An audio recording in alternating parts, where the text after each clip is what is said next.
de pie el verdadero cristiano. Y bueno, realmente el tema tiene que ver, hermanos, precisamente con nuestro trabajo.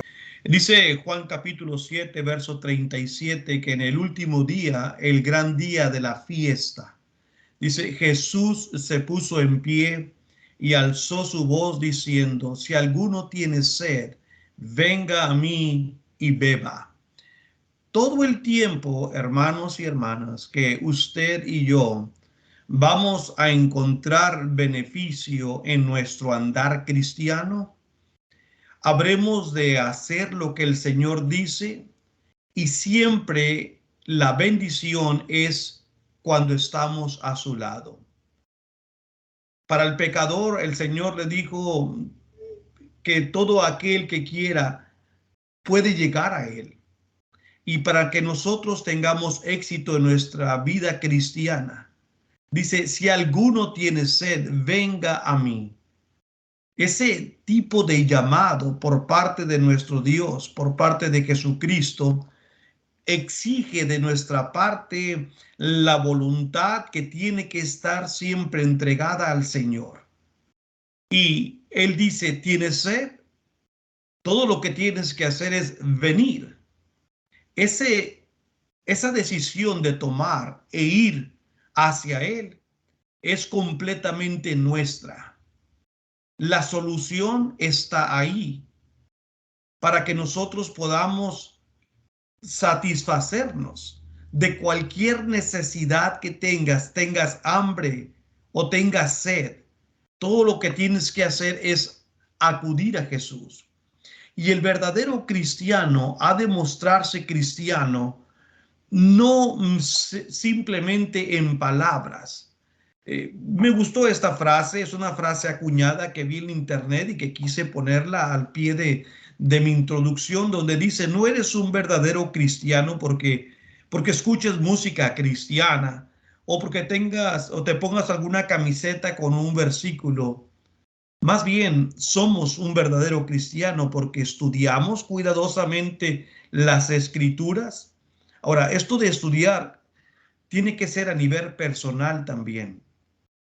Estos tipos de estudios que tenemos como grupo son muy buenos, son efectivos, pero son esporádicos.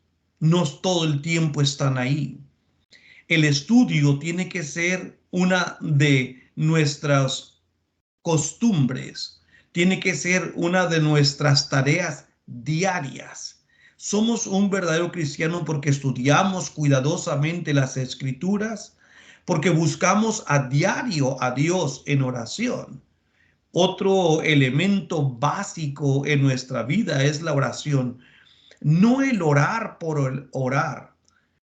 Creo que tenemos que ser muy analíticos nosotros de nuestras oraciones, amados hermanos. Usualmente oramos como a la carrera, a la prisa, oramos porque llegó la hora de comer y tengo que darle gracias a Dios para poder comer. Oramos porque ya llegó el fin del día y me voy a acostar y ya he acostumbrado orar a Dios media oración porque casi me quedo dormido en la oración o al despertar. Esas oraciones como que las tenemos contempladas casi ya el verdadero cristiano del diario. Pero yo me refiero a la oración espontánea, aquella que busca al amigo, aquella que busca al creador, aquella que va buscando la dirección, aquella que necesita que la elevamos porque sabemos y entendemos que necesitamos la sabiduría que viene de lo alto. Porque la problemática en mi vida no está resuelta, porque se me han amontonado de repente diferentes cosas y no sé cómo resolverlas. La oración que va y busca a Dios en los momentos de necesidad, no solamente, pero también aquella que quiere expandir nuestra naturaleza espiritual, que quiere crecer. Somos cristianos porque estudiamos cuidadosamente, porque buscamos a Dios a diario en nuestra oración, porque luchas y te esfuerzas por someter cada área de tu vida a la palabra de Dios. A veces siempre tenemos la tendencia de mirar hacia afuera y muy poco lo hacemos al interior nuestro. Por eso Jesús habla de aquel que tiene la capacidad de mirar, ¿verdad?, la paja en el ojo del hermano y no puede ver la viga en su propio ojo, porque nos pasa esto.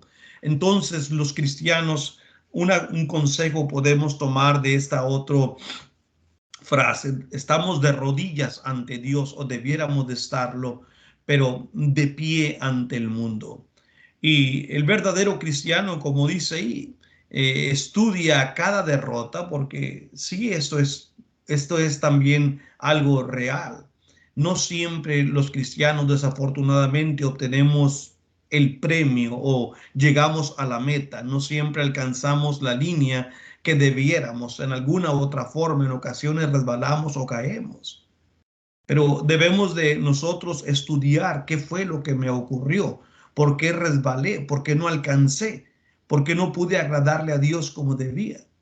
Entonces, después de analizarla, debo de convertirla en una próxima victoria, ¿verdad?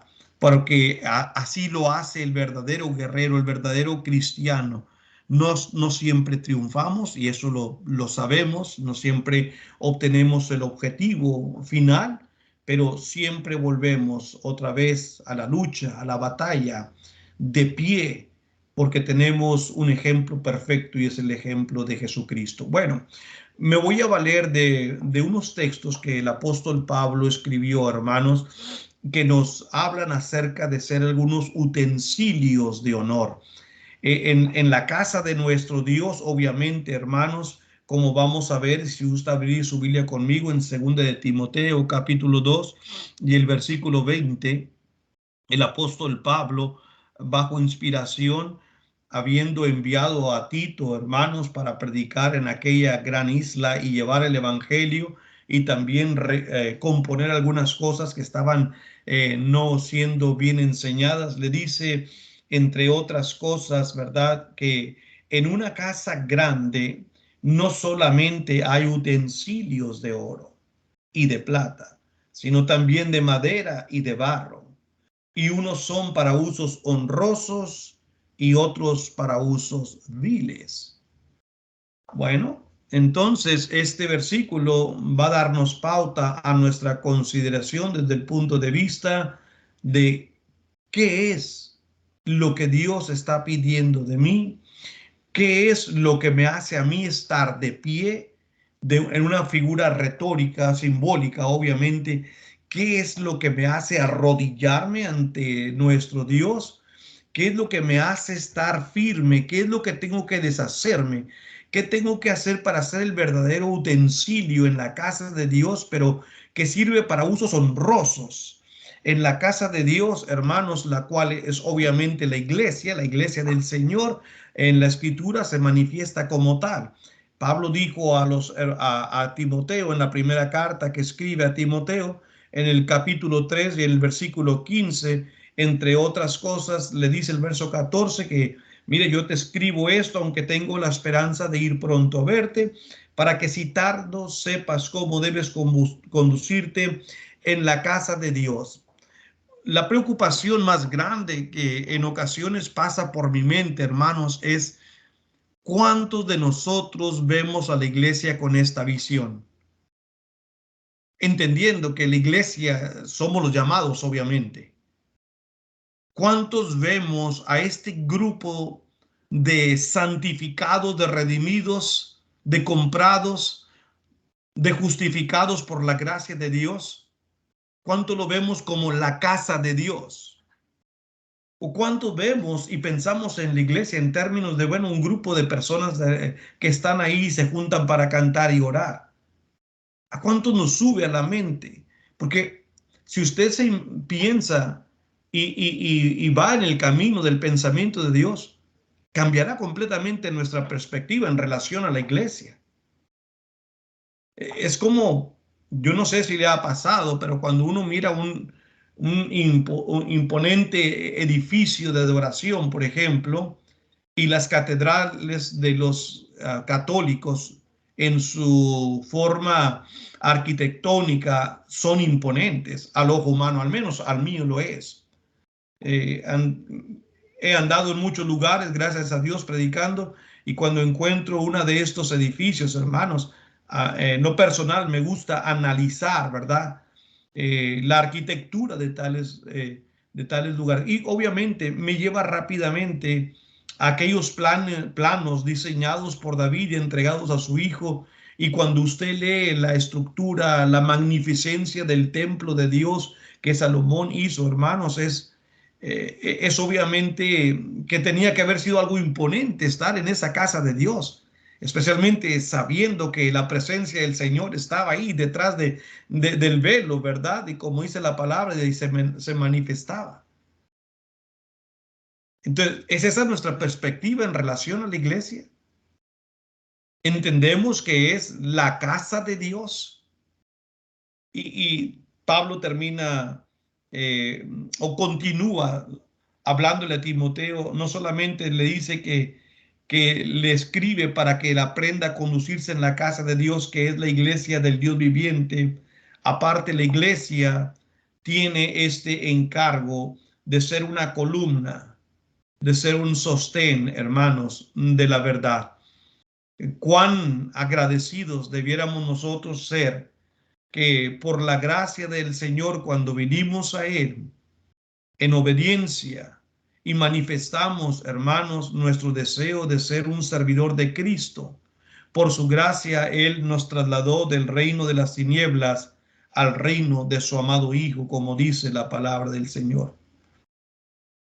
Otro texto que puede probar simplemente lo que estamos diciendo es lo que encontramos en Hebreos capítulo 3 y versículo 6, donde el escritor, haciendo la comparación del Antiguo Testamento y el Nuevo Testamento, especialmente en lo que tenía que ver, hermanos, con Jesucristo y también con Moisés, dice, pero Cristo como hijo sobre su casa, previamente haciendo la diferencia del tabernáculo o de la ley, ¿verdad? Con Moisés y Cristo, pero Cristo como hijo sobre su casa. El Señor está sobre la casa de Dios. La idea es, hermanos, la autoridad, la pertenencia, a quien la iglesia está sujeta a Cristo. Él está sobre la casa, dice, sobre su casa, la cual somos nosotros. ¿Sí? Si retenemos firme hasta el fin la confianza y el gloriarnos en la esperanza. Dicho de otra manera, los dos textos muestran la misma idea. La iglesia es la casa de Dios y en la casa de Dios hay utensilios de oro y de plata y otros de barro y de madera. Así que nosotros vamos a decidir de alguna manera qué clase de vasos, de utensilios somos, hermanos, para el uso que Dios nos va a dar. Vasos honrosos o vasos viles. Basta, hermanos, de la desidia espiritual en la que muchas veces encontramos a muchas congregaciones. Sí, esta es la verdad. Existe un tipo, hermanos, de condescendencia con el mundo, por decirlo de alguna manera. Existe una fluidez, hermanos, que sigue la corriente del mundo y pasan los días y sentimos que nosotros estamos bien, pero cuando analizamos nuestra vida en lo que Dios va a pedir, probablemente no estamos tan bien como debiéramos. Los himnos que fueron escogidos en la introducción de esta lección hablaban acerca de quiero trabajar en la viña del Señor. Mi pregunta es si lo estamos haciendo, porque una cosa es decir, creo que hasta podemos condenarnos aún más. Si hablo yo de trabajar en la viña y en realmente no muestro ese deseo en la realidad. Digo, el canto y la entonación y el estribillo está muy bonito y la idea es genial, pero la realidad, ¿cuál es? Bueno, nosotros hemos escogido y tenemos nosotros a un evangelista y lo tenemos asalariado y esperamos que él haga la obra y nosotros, bueno, aquí estamos. Bueno, esa es la responsabilidad del evangelista, sí, pero no es la única. No es el único llamado a hacer el trabajo de la evangelización. No en lo absoluto, queridos hermanos. Así que ir llenándonos de esos pensamientos, vuelvo a preguntarnos qué tipo de persona es una que se dice ser vaso honroso. Y no voy a ser yo quien le dé la respuesta, sino que vamos a permitirnos que sea la Biblia, ¿verdad? la que nos dé la respuesta. Si estamos listos, pues vamos a continuar la lectura en la cual nosotros encontraremos la respuesta a esta pregunta. ¿Quién es un instrumento de honra? Que eso es lo que hace que nosotros seamos cristianos en pie.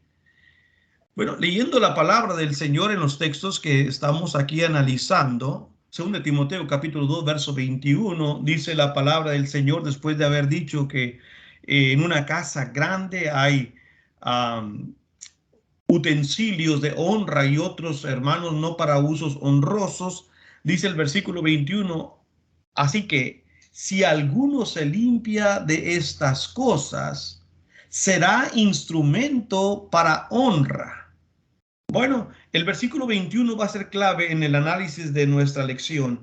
Si alguno se limpia, entonces vemos nosotros un tipo de condición, ¿verdad? Y por eso el subtítulo que he puesto aquí, aquel que se purgue del pecado será un instrumento de honra. Mi pensamiento lo saco de lo que el apóstol Pablo le dice a Timoteo. Si alguno se limpia de estas cosas, será instrumento para honra. Y eso es lo que estamos tratando nosotros de hacer.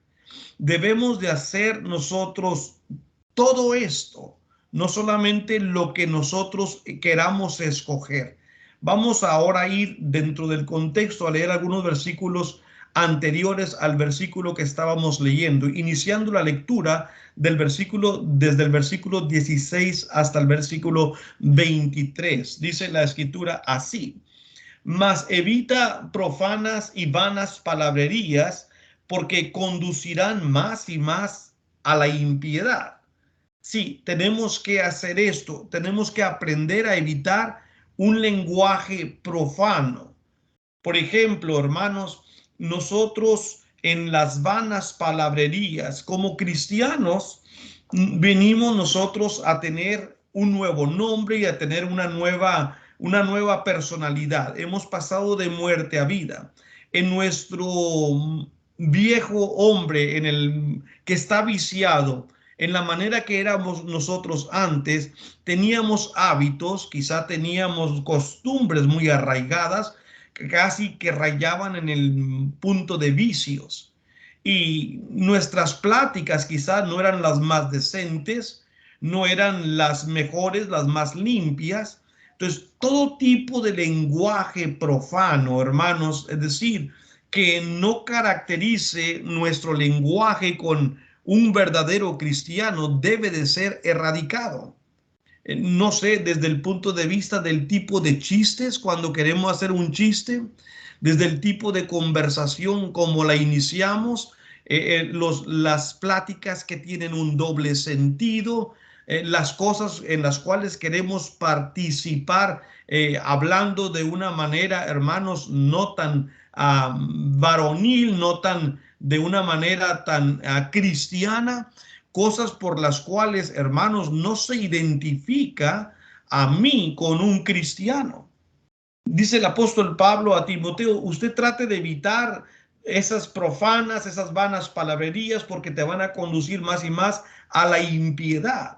Y luego pone el ejemplo, y su palabra carcomerá como gangrena, de los cuales son Himeneo y Fileto, que se desviaron de la verdad diciendo que la resurrección ya se efectuó y trastornan la fe de algunos.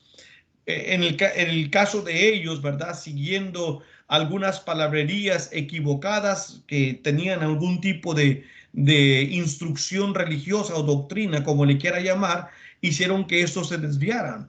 Nuestra instrucción también puede ir en ese sentido.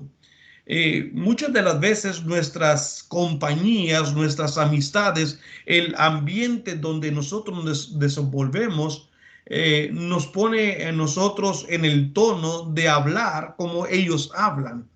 Y el verdadero cristiano, el que está de pie para el Señor, el que analiza sus derrotas, el que ora a Dios para poner todas sus áreas, hermanos, al servicio del Señor, comienza incluso, hermanos, tratando de evitar este tipo de vanas palabrerías, ¿verdad?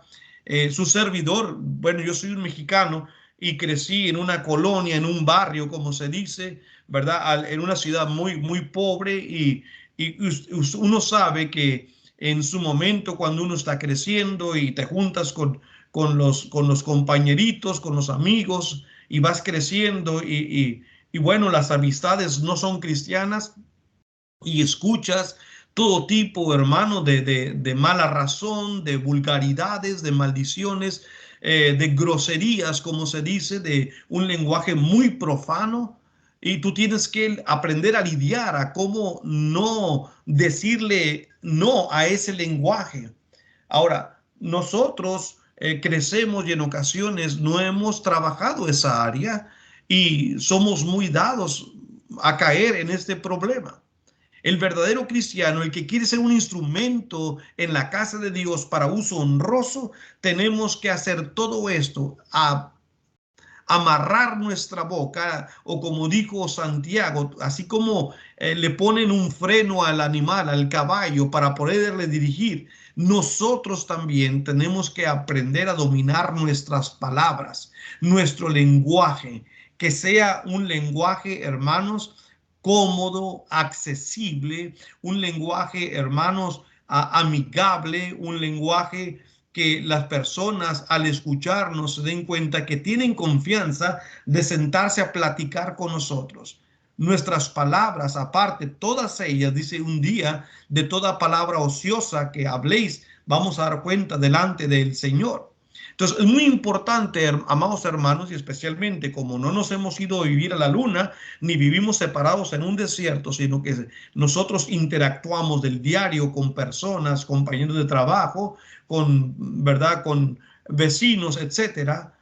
Nuestro hablar tiene que ser uno que donde el pecado, la mala razón, el chisme, la mentira, ¿verdad? Todo esto ha quedado fuera de nosotros, porque queremos ser un instrumento que Dios use como para honrosos. Y la lengua, hermano, se jacta de muchas cosas. Y dice la escritura que cuán grandes bosques puede incendiar, hermanos, un pequeño fuego. Así que tengamos mucho cuidado en nuestra manera de hablar. No solamente quiero decir en público, pero en privado, en cualquier lugar que estemos. El cristiano, el verso 19 dice que debemos también de apartarnos de la iniquidad. Entiéndase por iniquidad. Obviamente, hermano, dice, el fundamento de Dios está firme teniendo este sello. Conoce el Señor a los que son suyos y apártese de iniquidad todo aquel que invoca el nombre de Cristo. Otra vez, no es el consejo del hermano Basilio, es la directriz, es el requisito. Y si usted recuerda, hermanos, el versículo 20 va a decir, ¿verdad? Que si nosotros queremos ser un vaso o un utensilio de oro, entonces tenemos que erradicar de nosotros esto. Entendamos por iniquidad, hermanos, la maldad en pleno. La iniquidad es el mal o es el pecado que se piensa. En español tenemos, ¿verdad? Que estamos condenados por todas las de la ley, decimos, porque cometiste esta falta con alevosía y ventaja. Es decir, lo premeditaste y después actuaste sabiendo lo que querías hacer. Esa es iniquidad, la maldad en pleno. Digo Dios, porque nos conoce, sabe de dónde nos ha sacado, sabe nuestro pasado, obviamente. Claro, Él tiene el poder para hacer que nosotros seamos transformados. Sin embargo, no quita esto que nosotros tenemos que hacer nuestra parte. Recuerda el versículo de introducción. Si alguno tiene sed, venga a mí. Ahí está nuestra parte. Tienes que venir. Aquí tiene que estar en nosotros el querer apartarnos de esa iniquidad. La responsabilidad, hermanos, de purgarnos del pecado es completamente nuestra. La orden viene de arriba, del que es dueño de la casa, de Cristo. ¿Quieres ser un instrumento? ¿Quieres ser un utensilio de uso honroso? haz esto, haz esto. Huir de las pasiones juveniles, versículo 22, dice, huye también de las pasiones juveniles. Obviamente, una de las razones por las cuales las iglesias tenemos muy poco joven es quizá no estamos machacando, no estamos nosotros siendo tan tercos, pensamos que ya no hay remedio para esto. Pensamos que está de más hablar desde la adolescencia o de la niñez, enseñar y estar constantemente hablando a los padres, ten cuidado, ten cuidado. Ayer hicimos una visita, mi esposa y yo, a casa de unos hermanos, ¿verdad? Y cuando llegamos ahí, una niña que está cambiando en su adolescencia, ¿verdad? Que es alumna en la clase bíblica de mi esposa. Bueno, pensamos que no estaba vestida, obviamente, lo más decente, y a pesar de que es apenas una adolescente que está cambiando de niña a la adolescencia, mi esposa me dice esta mañana, creo que parece ser que quizás nuestros hermanos no han aprendido o hay que hablar con ellos, ¿verdad? Sí, ¿por qué? Porque tenemos que otra vez, alguien diría, hermano, pero eso es exageración, la niña tiene 10 o 11 años, precisamente por eso, porque dejamos todo para después y después ya no se puede hacer absolutamente nada. La familia cristiana tiene unos fundamentos, hermanos, que se ponen desde el inicio.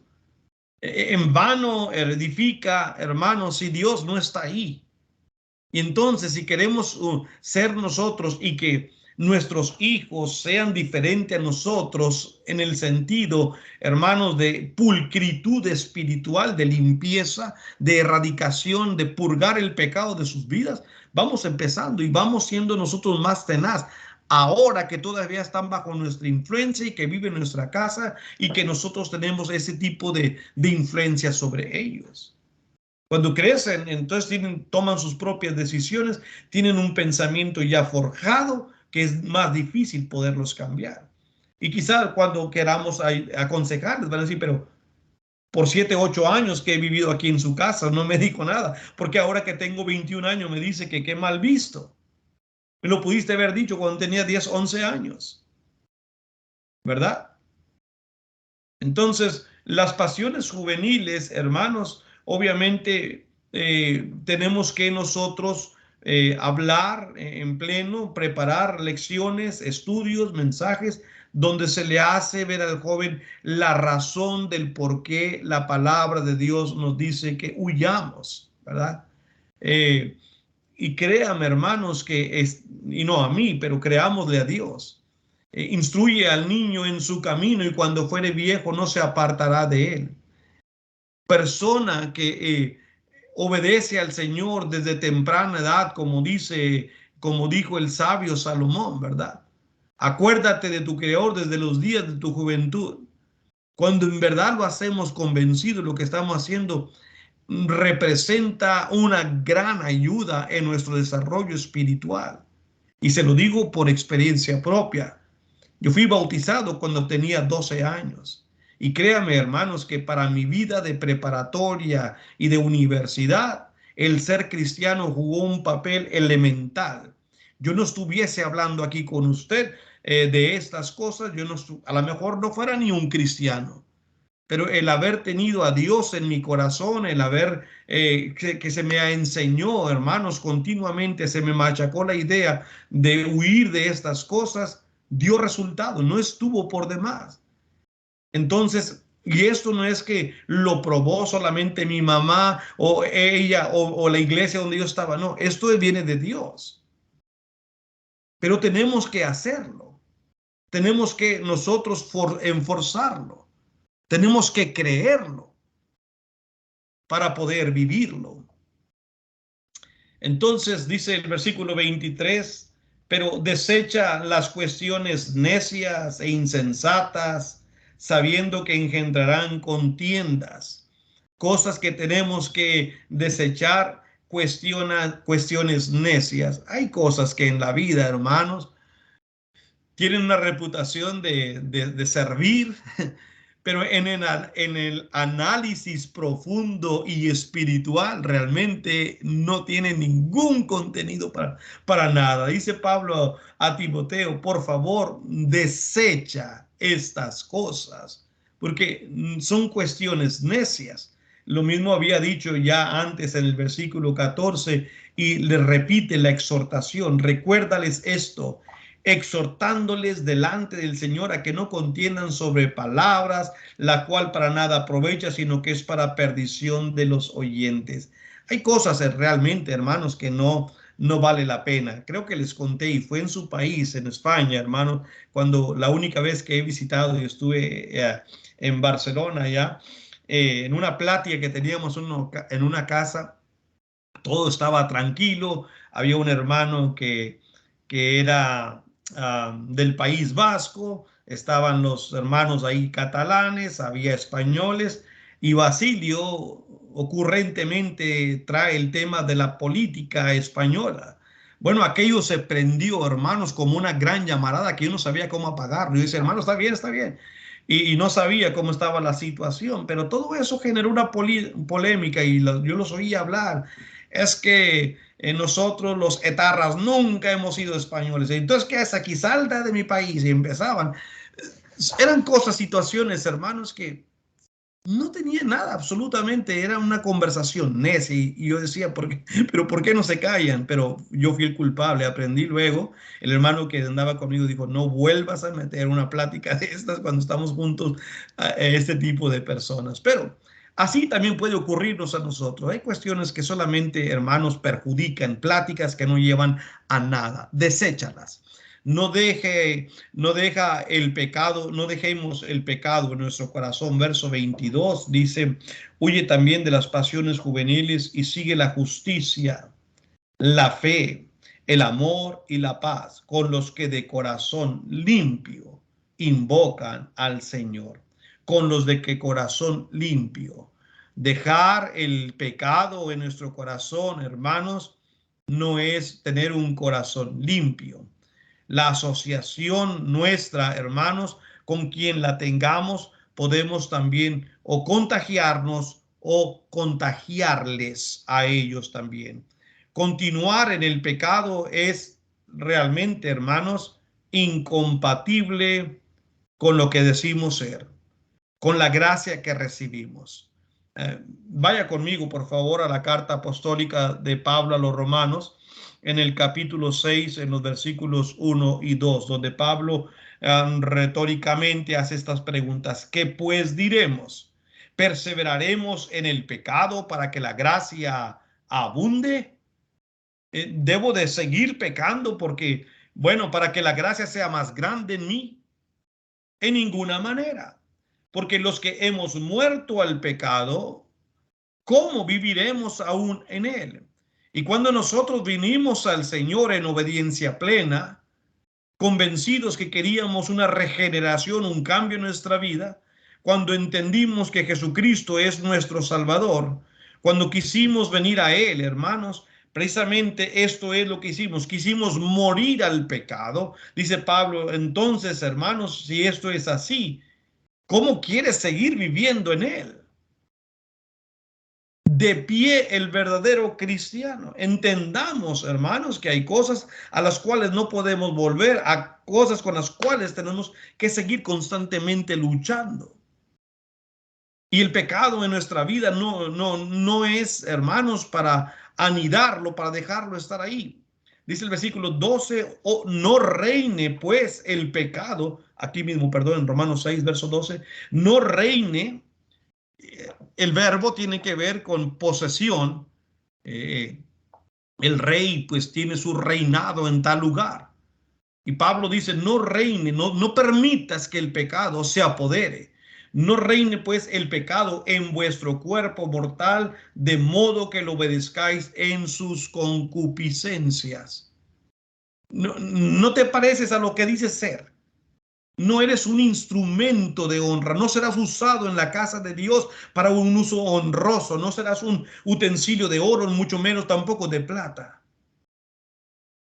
Verso 14, porque el pecado no se enseñoreará de vosotros, pues no estáis bajo la ley, sino bajo la gracia. No podemos dejar que el pecado se enseñoree sobre nuestra vida.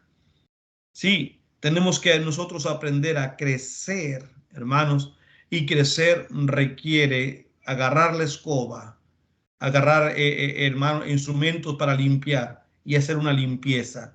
Dice la escritura en Santiago capítulo 1 y el versículo 21, dice la escritura así: por lo cual, desechando toda inmundicia y abundancia de malicia, eso fuera, recibid con mansedumbre la palabra implantada, la cual puede salvar vuestras almas. Pero esa palabra no puede entrar, no puede permanecer, no puede quedarse si también sigo yo todavía plenamente con inmundicia y abundancia de malicia. Tenemos que desechar una cosa para que la próxima pueda entrar o permanecer, dicho de la manera en que Santiago lo plantea.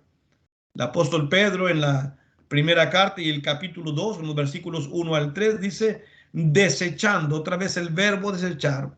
El pecado tiene que ser purgado, tiene que ser sacado de nuestra vida. Desechando pues toda malicia, una vez más. ¿A quién le corresponde? ¿Sobre quién es la responsabilidad? Nuestra. Toda malicia, todo engaño, hipocresía, envidias y todas las detracciones. Bueno, si nos ponemos a hablar cada una en particular, que sería bastante provechoso para el estudio, pero no hay tiempo, hermanos, entendamos lo que se nos está pidiendo. Desear, después de que termines de echar fuera de todo esto, entonces tendrás deseo, tendrás sed, y el que tiene sed, venga a mí y beba, dijo Jesucristo. Desead como niños recién nacidos la leche espiritual no adulterada, para que por ella crezcáis para salvación, si es que, otra vez la condición, si es que habéis gustado la benignidad del Señor, si has vuelto a nacer, entonces tendrás esto como tu propio objetivo. Vamos, cristianos, que esto es lo que Dios nos pide. De pie el verdadero cristiano, hermanos. Para concluir, porque el tiempo se nos ha ido, hermanos. Entonces, ¿quién es un instrumento? Y solamente se los voy a presentar porque no voy a abusar de su tiempo, pero tendrán ahí para el que está tomando nota. Si usted regresa a la segunda carta de Pablo a Timoteo, dice, y se lo leeré solamente y tendré el punto ahí, sin embargo, no iremos al estudio de ello, sino que estará solamente de una manera muy somera la explicación. El versículo 21, el que les dije que era la esencia de este estudio, dice: así que si alguno se limpia de estas cosas, acabamos de ver de qué cosas tenemos que limpiarnos, será instrumento para honra. Y luego dice: santificado. Entonces, el instrumento, hermanos, el que quiere ser un instrumento de honra, tiene que santificarse. Es decir, entre nuestro lenguaje español, ¿verdad? Crecimos muy contagiados por el mundo católico y casi no usamos la palabra santo, o no la usábamos en el verdadero significado, en su real contenido. Para otro santo inmediatamente venía la imagen de alguien, de un santo, ¿no? Bueno, pero la palabra santo es alguien separado para un uso especial. Algo así como el sacerdote en el tiempo antiguo. Y en Éxodo, hermano, solamente usted puede comprobarlo luego. En toda la indumentaria que usaba el sacerdote, todo lo hacía ser una persona distinta. Dijo Dios, desde el tipo de labrado que llevaban, las prendas, el pectoral, lo que llevaban aquí, pero lo que llevaba en la frente, según Éxodo 28, 36 y 37, una lámina de oro que decía: santidad a Jehová. ¿Qué? ¿Qué cosa tan más, hermanos, tan hermosa? ¿Se imagina el tipo de honor que llevaba ese sumo sacerdote cuando se ponía esa mitra aquí en su frente? Santidad. Él sabía que era una persona distinta, separado para un uso especial. Pablo dice a la iglesia de los Corintios, cuando les escribe en su primera carta a los Corintios, en el capítulo 1, versículo 2, le dice a la iglesia de Dios que está en Corinto, a los santificados en Cristo Jesús, llamados a ser santos con todos los que en cualquier lugar invocan el nombre de nuestro Señor Jesucristo, Señor de ellos y nuestro. Somos santos, separados para un uso especial.